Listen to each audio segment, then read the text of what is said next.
Okay, so students, angular projection, projectile motion का ये एक एंगुलर प्रोजेक्शन बहुत इम्पोर्टेंट टॉपिक है। इसमें अभी तक जितना भी हम लोगों ने बेसिक मैथ्स पढ़ा हुआ है, मैथ्स के जितने एस्पेक्ट्स हम लोगों ने देखे हैं वो सारे अब अप्लाई होंगे और यहाँ से अब प्योर फिज़िक्स चालू हो जाता है। तो अभी तक हम लोगों ने जो देखा, मैं ये नहीं कह रहा कि हमने फिज़िक्स अभी तक पढ़ना ही शुरू नहीं किया, बट यह है कि फ़िज़िक्स को अभी तक हम लोग समझने का प्रयास कर रहे थे कि फ़िज़िक्स के लिए क्या क्या आवश्यक है, वो सारी चीज़ें हमने ग्रास्प कर ली। So this topic onwards we will be dealing with all the mathematical aspects with respect to physical या फिज़िकल जो एप्लीकेशंस हो रही हैं, ठीक है, उनको लेकर के। Now angular projection, this topic is again important. इसमें एक डायग्राम मैं आपको बताऊं। अगर मान लीजिए मैं किसी ऑब्जेक्ट को थ्रो करता हूं विथ सर्टन एंगल, उसको किसी एंगल से हम थ्रो करते हैं, ठीक है। तो ये जो मैंने वेक्टर अभी ड्रॉ किया अभी स्क्रीन पर जो आपको दिख रहा है, let us say that is velocity u। इस वेलोसिटी से मैंने इसको थ्रो कर दिया, ठीक है।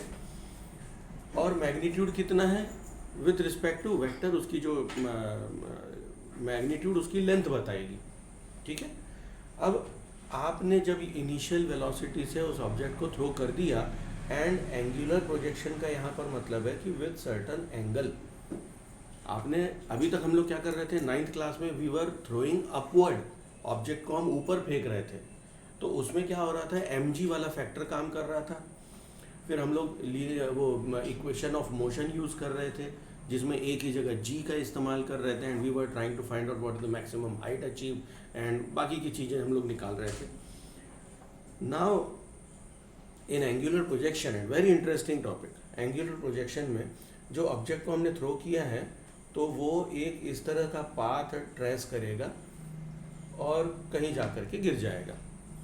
तो यहाँ पर कौन कौन से फैक्टर्स काम आ रहे हैं, ये कौन कौन से टर्म्स यूज़ होंगे, तो सबसे पहले मैं यहाँ पर आपको बताऊँ, लेट अस से this is h which is maximum height achieved. उसके बाद यहाँ से थ्रो किया, यहाँ तक ऑब्जेक्ट गया, इसको हम कहेंगे रेंज ऑफ फ्लाइट। फ्लाइट मतलब यहाँ पर हमेशा एरोप्लेन की बात नहीं होती कि फ्लाइट है ना, रेंज ऑफ फ्लाइट मीन्स कितने दूर जाकर वो ऑब्जेक्ट गिरेगा, end of course time of flight, total time of flight, total time flight कितना लेगा, ठीक है। तो यहाँ पर सबसे पहले काम हम क्या करेंगे, ये हॉरिजॉन्टल और वर्टिकल जो लाइन से ये हमने ड्रॉ की, थोड़ा सा ऊपर नीचे हो रहा है, भावनाओं को समझेंगे। एंड कंसिडरिंग दिस, इसको देखिए, आपको हर तरह से समझना होगा। अब ये ऑब्जेक्ट कैसे थ्रो हुआ, इधर से गया, इधर जाकर गिरा, ठीक है, डायग्राम में आप देख रहे हैं, ऑब्जेक्ट इधर से निकला, इधर जाकर के गिरा। लेकिन अगर यही ओरिएंटेशन मैं ऐसे कैमरे की तरफ कर दूं या आपकी तरफ कर दूं पर्सनली, मतलब है ना, इंडिविजुअली, तो आपको लगेगा एज इफ ऑब्जेक्ट को हमने ऊपर की तरफ फेंका और वो नीचे गिरा, मतलब कैसा, जैसे क्लास 9th में पढ़ा था, ऊपर जाना नीचे जाना, ठीक है ना। In one of the reference books, जो किताबें मैंने अभी तक पढ़ी हैं, उनमें एक बड़ी अच्छी किताब है, मैं अभी नाम इसलिए नहीं लूँगा क्योंकि रिकॉर्डिंग हो रही है and I am posting these in YouTube. तो उस किताब में इतना बढ़िया वे ऑफ कैलकुलेशन समझाया गया, तो वो पार्ट मैं आपको बताना चाह रहा हूँ, और वो आप हर जगह इम्प्लीमेंट करिए फिज़िक्स में जहाँ भी आवश्यकता है। तो लेट अस से सबसे पहले मैं यहाँ बात करता हूँ टाइम ऑफ फ्लाइट या टोटल टाइम ऑफ फ्लाइट, ठीक है। क्या ले लें, पहला पॉइंट आएगा टोटल टाइम ऑफ फ्लाइट। तो total time of flight initial point से, या मैं लिख दूं यहाँ पर O से लेकर के A तक वो जा कर के गिरा, तो O से A, और मैक्सिमम हाइट जो उसने अचीव की, late us say that point would be B। तो O से B होता हुआ A तक गिरा, कितना टाइम लगा, तो यहाँ पर आई विल बी यूजिंग, कौन सा फॉर्मूला यूज कर लूँ मैं I use S is equal to ut plus half AT square, है ना, कंसिडरिंग वर्टिकल, ऐसे आप इमेजिन करिए कि ये प्लेन है और इस प्लेन में आपको वर्टिकल थ्रो दिखाई देगा कि मैंने ऑब्जेक्ट को ऊपर फेंका, वो किसी हाइट तक अचीव किया और वो नीचे आ गया। अभी अब दोनों आंखों से आप देखेंगे तो आपको ये आगे जाता हुआ नज़र आएगा, बट अगर हम एक आंख से देखते हैं तो हमें जेड एक्सिस समझ में नहीं आती। इसका एक प्रूफ दे दूँ छोटा सा, एक छोटा सा गेम खेल लें अपन लोग, है ना। आप ही के दोनों हाथ हैं, आपको अपने हाथ से ही खेलना है ना। इसमें करना क्या है आपको कि एक हाथ, ये अंगूठा ले लो आप ऐसे, ठीक है, और स्ट्रेट नहीं रखना है, इसको आप आगे पीछे करिए और कहीं भी बीच में रोकना है, लेकिन बिफोर दैट आपको अपनी एक आंख खुली रखनी है, या अभी आप दोनों आंख भी बंद रखें तो चलेगा, ठीक है। ये किया, कहीं भी बीच में रोक दिया, ओके, एनीवेयर इन इंटरमीडिएट, ठीक। अच्छा, अब एक आंख से आपको देखना है और ये जो उंगली है इंडेक्स फिंगर, इसको अपने अंगूठे पर रखना है, ठीक है, with the help of one eye. करके देखिए, वो टिप टू टिप नहीं मैच करता, हम नहीं कर पाते। आप देख रहे हैं अंतर आ गया, नहीं टच कर पाया। आप लोग स्वयं भी करके देख सकते हैं, जो बच्चे वीडियो देखेंगे बाद में, आप लोग वीडियो देख के पॉज करके ये काम करके देखिए, करके देख लो जल्दी से, होता है क्या। डू इट, इंटरमीडिएट कहीं रखिए और एक आंख खोल के, भैया एक आंख खोल, आंख भी तो एक आंख से, हाथ स्ट्रेट है आपका बेटा, अंगूठे वाला हाथ स्ट्रेट है, ऐसा नहीं, क्योंकि स्ट्रेट में तो आपको पता है ना कितना लंबा है, भगवान ने सारी कॉमन सेंस दी हुई है। हुआ क्या देखिए, नहीं हुआ है ना। एक आंख खोलो, हाँ हो गया कहानी खत्म, है ना। तो दो आंखों से हमें जेड एक्सिस समझ में आती है, ठीक है। तो अगर मैं एक आंख से देखूं तो आपको ये लगेगा कि प्रोजेक्शन कैसा हुआ, ऊपर गया और नीचे आया, ठीक है। तो यहाँ पर मैंने फॉर्मूला लगा दिया, और कैसे यूज करना है वो सब भी आपको समझना है, ठीक है। So we are using S is equal to ut plus half a t square. ना देखिए, मैंने लिखते समय थोड़ा दूर दूर फैला के लिखा है। क्यों लिखा है? बिकॉज जब मैं ऊपर की तरफ प्रोजेक्शन कर रहा हूं तो we are speaking of Y axis projection. यहाँ जो कुछ हो रहा है वो क्या हो रहा है, वाई एक्सिस पर हो रहा है। तो हमें डिस्प्लेसमेंट कौन सा लेना है, Y axis, initial velocity Y axis, acceleration Y axis. ये बात बड़ी इंपॉर्टेंट है, ठीक है, this is very important to understand. Okay ना, अगर ये u इनिशियल, मैं अभी यहाँ पर हूँ, इनिशियल वेलोसिटी u है, और इसके मैं कंपोनेंट्स अगर निकाल लूँ बीइंग वेक्टर क्वांटिटी, एक ये आया और वर्टिकल एंड हॉरिजॉन्टल कंपोनेंट, तो वर्टिकल कंपोनेंट क्या आएगा, यहाँ पर आएगा u साइन थीटा, और हॉरिजॉन्टल कंपोनेंट आएगा u कॉस थीटा। या तो मैं इसको हॉरिजॉन्टल कंपोनेंट कहूँ या बेस कंपोनेंट कहूँ, दोनों बातें सेम। और ये हम जानते हैं कि जब भी बेस आता है तो कॉस थीटा आता है। Now I won't B dealing with these kind of components in detail. अब मैं सीधा कहूँगा इसका बेस कंपोनेंट या हॉरिजॉन्टल कंपोनेंट कॉस आएगा, इसका साइन आएगा। क्यों आया, कैसे आया, अब वो सब पर डिस्कशन नहीं होगा, ठीक है, ओके। तो now tell me, as in the direction of Y axis, object ऊपर गया नीचे आया, टोटल डिस्प्लेसमेंट कितना हुआ, 0।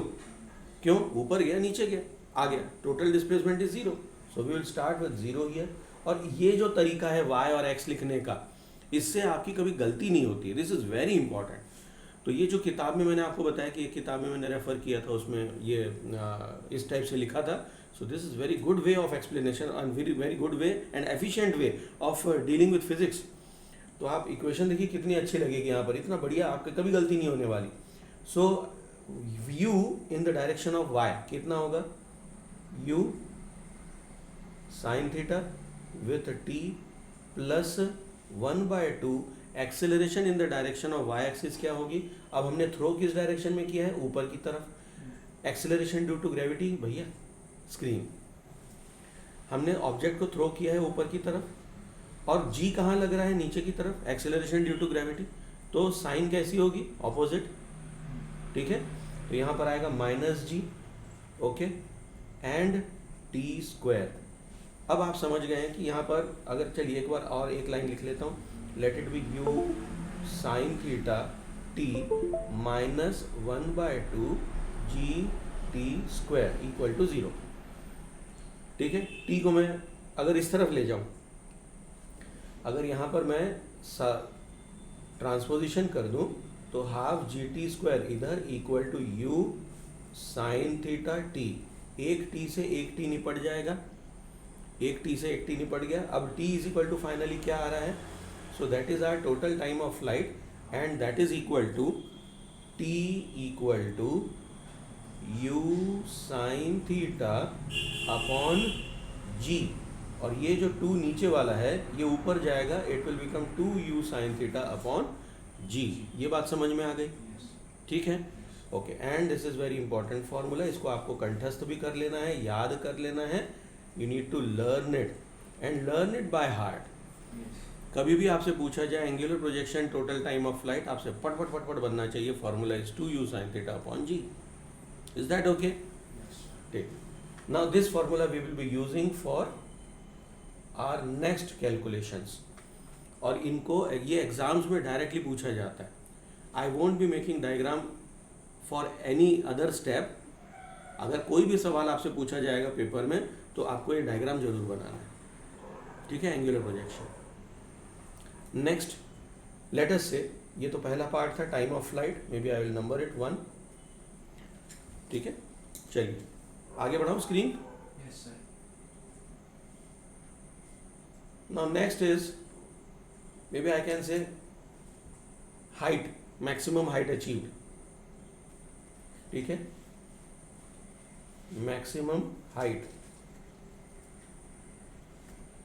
अब maximum height में again what I can do, s is equal to ut plus half at square लगा दूं, s is equal to ut plus half a t square, again y axis। तो मैंने यहाँ पर y एक्सिस लिख दिया, पहले फॉर्मूला लिखा, उसके बाद मैंने s, u और a ये किस डायरेक्शन में हम कंसिडर करेंगे उस हिसाब से मैंने x या y लिख दिया। ठीक है, चलिए हाइट की जब बात आ रही है तो अब हमें हाइट अचीव करनी है। ठीक है, तो इसको मैंने h लिख दिया is equal to u in the direction of y। अभी हम लोगों ने देखा था it was u sine theta into, now do we have total time of flight? answer is no, it's half time of, है ना, it's half time। तो जहां हमने 2u sin theta upon g लिखा था डिवाइड बाय 2 हो जाएगा, 2 से 2 निपट जाएगा और आपको क्या मिलेगा, u sin theta upon g, right? Okay, आगे देखेंगे तो कितना आया, प्लस 1/2 माइनस जी, और t की जगह फिर से क्या आ जाएगा, u साइन थीटा अपॉन जी का होल स्क्वायर। ठीक है, ओके, इसको डील करते हैं, कितना आएगा, is equal to u square sine square theta upon g with negative sign, 1/2 u square sine square theta upon g. मैंने अपॉन जी क्यों लिखा, नीचे जी स्क्वायर है ऊपर जी है, एक एक जी कैंसिल हो जाएगा। एग्रीड? ना आप देखेंगे ये टर्म और ये टर्म बिल्कुल एग्जैक्टली सेम है, तो 1 में से हाफ को माइनस करेंगे तो क्या बचेगा, हाफ बचेगा, राइट? 1 में से हाफ को किया तो हाफ बचा, तो फाइनल आंसर कितना आया, h is equal to u square sine square theta upon 2g। आ गया समझ में? And this is your final answer for height या मैक्सिमम हाइट अचीव्ड। ठीक है, clear? Next is range of flight. Range का मतलब होता है हम कितने दूर जाकर गिरेंगे, हम नहीं, वो ऑब्जेक्ट जिसको हम थ्रो कर रहे हैं। ठीक है, आगे बढ़ाऊं।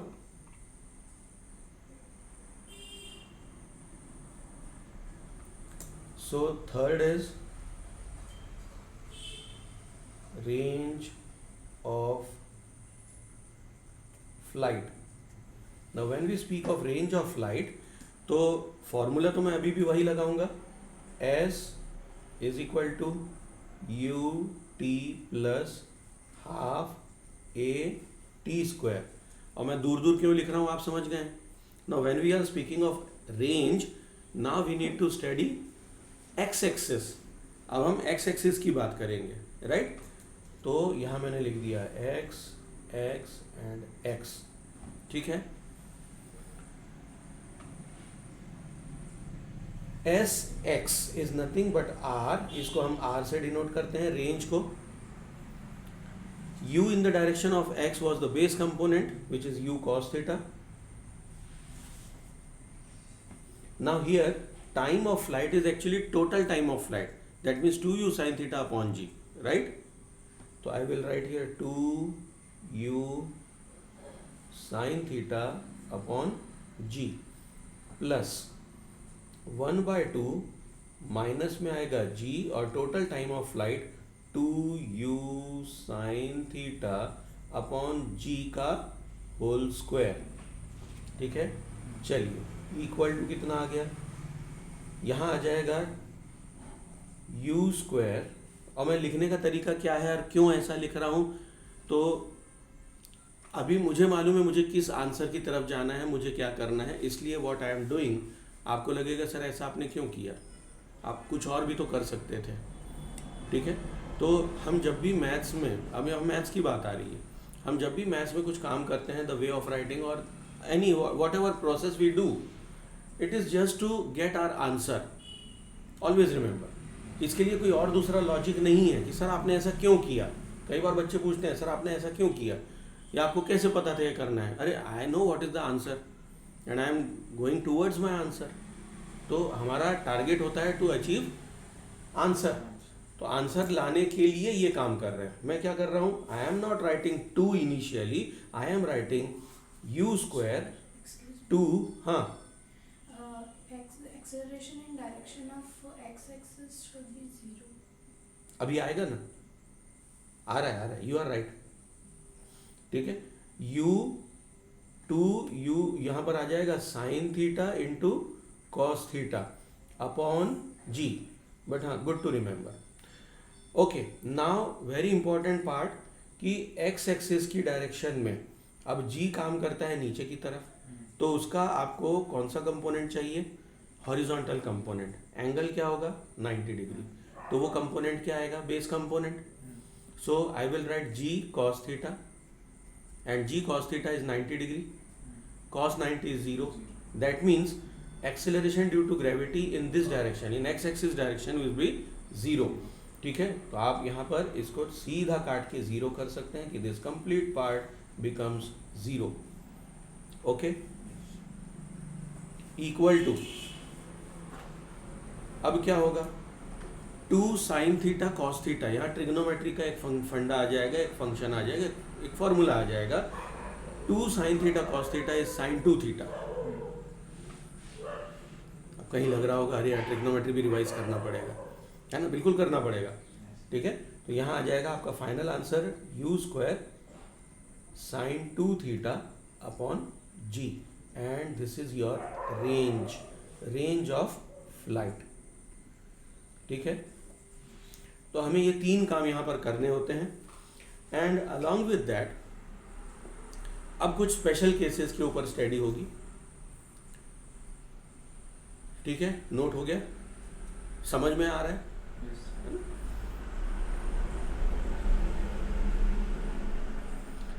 ना स्पेशल केस में सबसे पहले मैं बात करूंगा range related, what the condition for maximum range. ठीक है, तो अब टाइटल दे दीजिए स्पेशल केसेस या केस स्टडी. Case study. अब हम करना क्या चाहते हैं, वी वांट मैक्सिमम रेंज. ठीक है, आर मैक्स की कंडीशन, आर मैक्स की कंडीशन क्या है. ठीक है, so if we want to get R max, formula क्या होगा, it is equal to u square sine 2 theta upon g. अब अगर आप ध्यान से देखें तो we can write u square upon g into sine 2 theta. Right, u को आप चेंज कर सकते हैं क्या, इनिशियल वेलोसिटी जो आपने थ्रो कर दी, क्या उसको आप चेंज कर सकते हैं? नहीं, इट्स कांस्टेंट. ठीक है, एक बार आपके हाथ से छूट गई बॉल, खत्म हो गई, उसके आप कुछ नहीं कर सकते. जी को आप कुछ नहीं कर सकते, एक्सेलरेशन ड्यू टू ग्रेविटी इतना ही है कि आप धरती से उठकर मार्स पर चले जाएं, जुपिटर पर चले जाएं, तो ही कुछ हो सकता है, जी का कुछ नहीं हो सकता।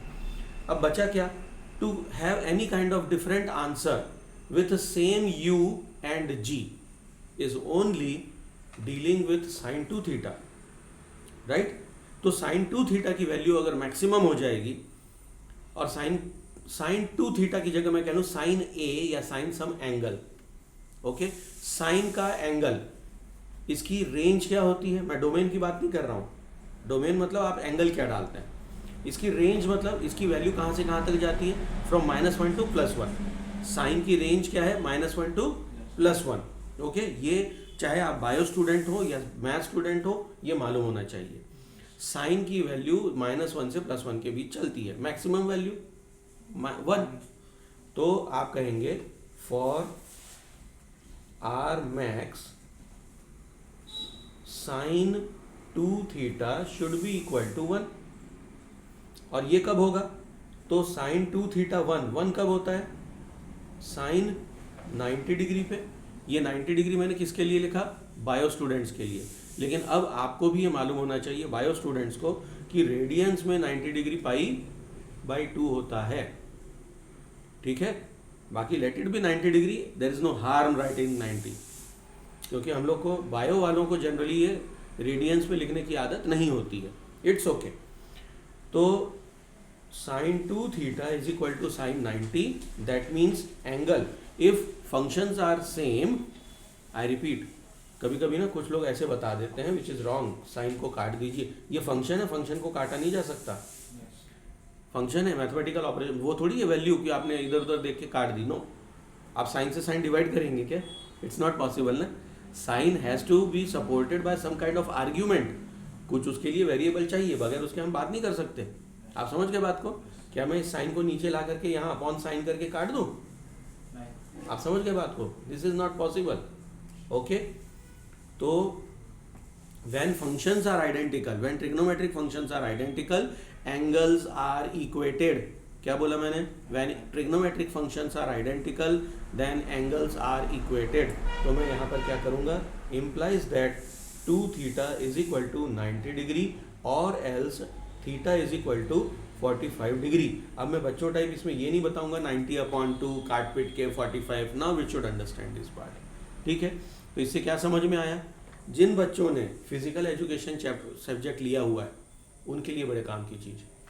अगर आप शॉर्ट फुट कर रहे हैं, शॉर्ट फुट क्या होता है, लोहे की बॉल को थ्रो करते हैं, या आप भाला फेंक कर रहे हैं, है ना, उसे भी कुछ अच्छा नाम देते हैं, I don't remember, javelin throw ना, हाँ जेवलिन थ्रो, तो वो हो गया। या कोई भी आप जब थ्रो की बात करते हैं तो आपकी अपनी शक्ति तो कांस्टेंट है, हाँ, मेहनत करके, भोजन करके और एक्सरसाइज करके आप उसको इंक्रीज कर सकते हैं, बट विथ गिवन स्टेमिना आप अगर मैक्सिमम रेंज चाहते हैं तो what should you do, you should practice throwing that object, जिसको भी आप थ्रो कर रहे हैं, या तो डिस्कस थ्रो होगा, डिस्क थ्रो होगा, या शॉर्ट फुट होगा, या भाला फेंक होगा। आपको करना क्या है, आपको हमेशा 45 डिग्री का एंगल बनाकर उसको थ्रो करने की आदत डालनी पड़ेगी। ये बात समझ में आई, ठीक है। सो ये यहाँ पर आज हमको समझ में आया। तो आप देखिए फिजिक्स प्रैक्टिकली लाइफ में भी इम्प्लीमेंट किया जा सकता है ना, यस, समझ गए नहीं, चलिए। तो ये एक आर मैक्स की बात हुई। नाउ अगेन ये तो हमारा एक पहला कंसेप्ट हुआ। सेकंड बात हम करेंगे कि is there any condition that we will get same range for different angles, क्या अलग अलग एंगल्स के लिए एक ही रेंज आ सकती है, let us check. Equal range with different angle,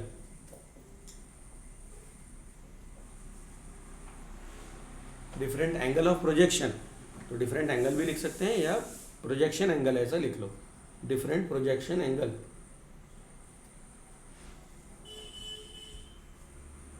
different projection angle. चलिए यहाँ पर हम फिर से वही बात करें कि ले दे के हमारे पास फॉर्मूला एक ही है, R max is equal to u square, या R is equal to basically R is equal to u square sine 2 theta upon g, इसमें और कुछ नहीं किया जा सकता। So let us do one experiment, let theta be replaced by be replaced by, क्या कर दूं मैं यहाँ पर, I will do 90 minus theta, theta की जगह हम क्या डाल देंगे, 90 माइनस थीटा डाल देंगे। ओके चलिए, तो रेंज के ऊपर देखते हैं क्या काम होता है। As R is equal to u square sine 2 theta upon g, ये तो ओरिजिनल है, ये हम जानते हैं, इसी पे हमें काम करना है।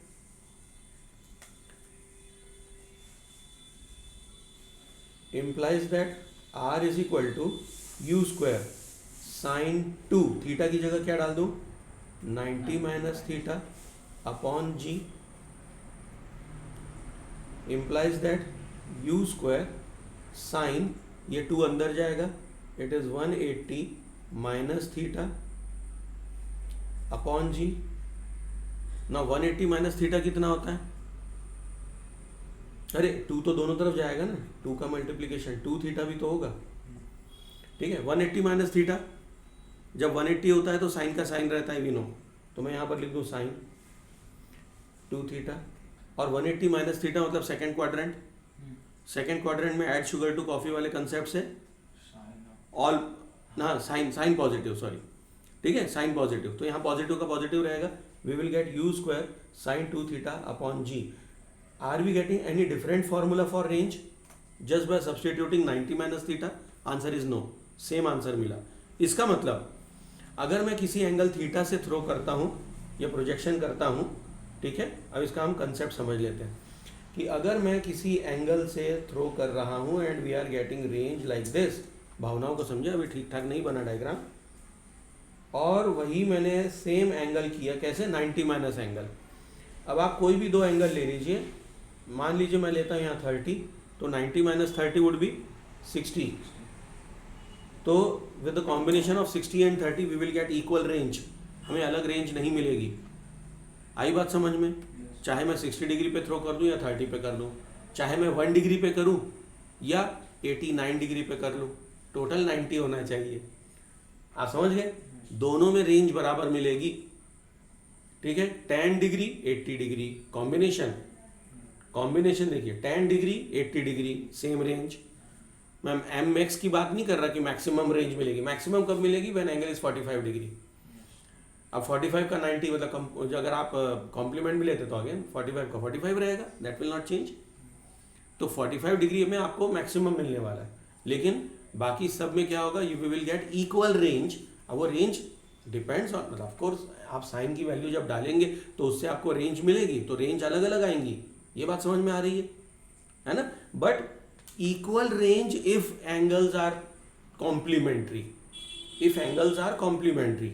आपने अगर 15 डिग्री ले लिया है और उधर आपने 75 ले लिया, तो आपको रेंज सेम मिलेगी, that will not change. I hope ये बात दिमाग में क्लियर हो गई, ठीक है। चलिए, तो ये हमने देखा, these were some special cases. Under case study now we will have one question, जो एक बहुत फेमस क्वेश्चन होता है पूछने वाला, कभी कभी टेस्ट में आ जाता है, आपसे पूछा जाता है कि prove that the path of this angular projection is projectile या पैराबोलिक इन नेचर, ठीक है। सवाल कैसे आ सकता है, टू प्रूव, ये भी केस स्टडी में ही आएगा, टू प्रूव दैट, मतलब अलग तरीके से क्वेश्चन फ्रेम हो सकता है, बट हमारा पर्पस क्या है अभी यहाँ पर, to prove that path of angular projection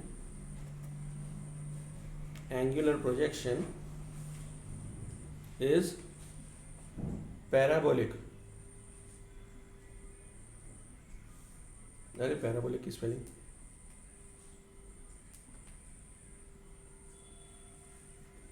is parabolic spelling, ठीक है।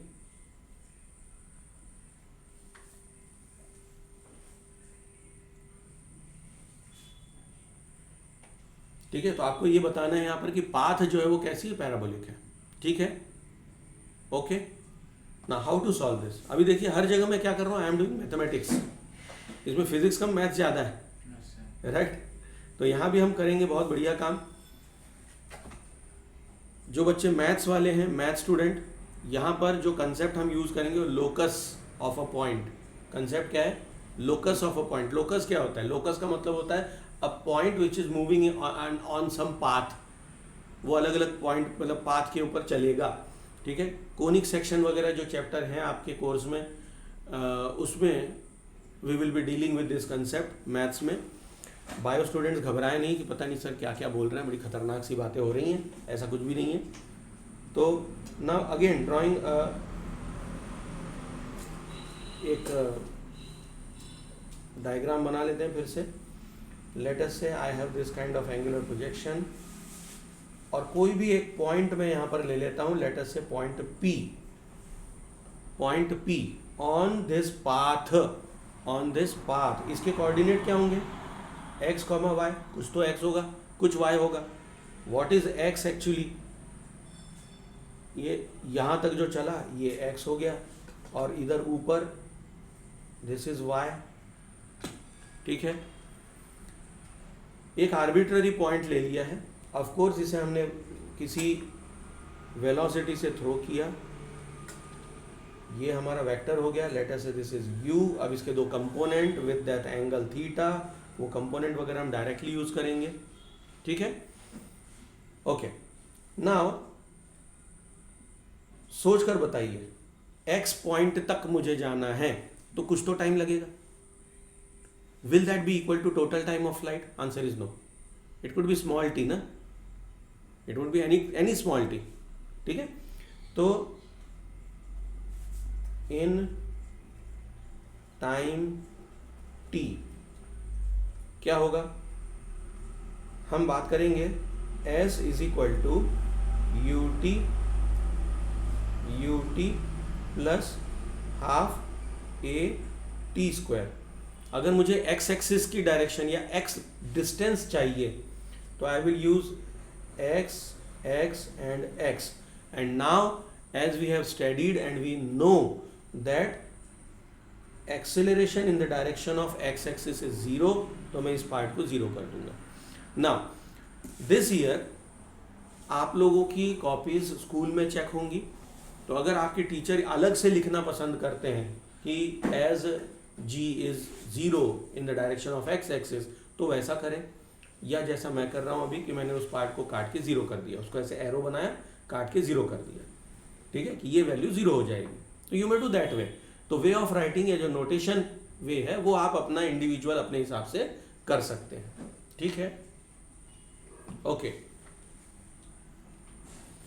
नाउ x हमें डिस्टेंस कितना कवर करना है? x, तो मैंने x लिख दिया।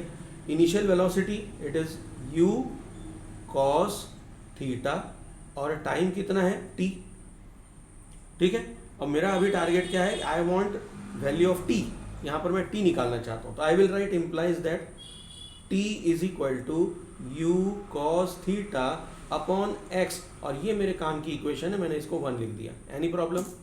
हाँ हाँ बोलिए। x upon u cos very good, excellent. So it is x upon u cos theta. Very good, thank you, ठीक है। ओके, चलिए अब नेक्स्ट क्या करेंगे हम? क्योंकि आई वांट कि ये सारा एक पेज पे रहे, इसलिए मैं यहीं पर बना रहा हूँ, नीचे नहीं जा रहा हूँ। Now again s is equal to ut plus half a t square in the direction of y axis. Now because now we want y coordinate, y चाहता हूं मैं। चलिए, कुछ दिक्कत? तो ये हो जाएगा y is equal to u in the direction of y axis. क्या होगा? u साइन थीटा, तो यहां आ जाएगा u sine theta, again t plus 1/2 minus g and t square. अब मैं t की वैल्यू कहां से डालूं? फ्रॉम इक्वेशन 1, ठीक है। तो y is equal to u sine theta, t की जगह आ जाएगा x upon u cos theta minus 1/2 या g अपॉन 2 लिख दूं मैं पहले ही, g upon 2 x square upon u square cos square theta. Any problem? इसको एक बार थोड़ा सा रीअरेंज कर लेते हैं, ठीक है। What I will get, y is equal to, u से u कैंसिल हो जाएगा, sine theta cos theta is tan theta, so I will directly write tan theta x minus g upon two u square cos square theta, agreed, x square. मैंने क्या किया समझ में आया? ठीक है, okay. Now let minus g upon two u square cos square theta equal to a. कोई दिक्कत? कोई दिक्कत? इसको मैं ए मान रहा हूं। And tan theta is equal to b, tan theta is equal to b. अब स्क्रीन को मुझे थोड़ा सा स्क्रॉल करना पड़ेगा, और आप समझ गए हैं कि अगर मैं ए और बी की वैल्यू यहां पर डालता हूं तो y इज इक्वल टू क्या मिलने वाला है। मैं प्रयास कर रहा हूं यहीं पर आ जाए, y is equal to a x square, right भाई, minus g upon two u square cos square theta, इस पूरे को मैंने a लिख दिया, ठीक है। तो a x square plus b x, ये मिला। Is it not a quadratic equation? whenever we have a quadratic equation, path is parabolic. whenever we have a quadratic equation, path is parabolic. ये आप लोगों को क्लास 9th और 10th में graphical representation में समझाया गया था, राइट? ठीक है, तो चूंकि आपको क्या मिला है, एक क्वाड्रेटिक इक्वेशन मिली है। अब कंक्लूडिंग स्टेटमेंट के लिए मैं थोड़ा सा स्क्रीन को आगे बढ़ाऊंगा। As equation is quadratic, path is parabolic, ठीक है।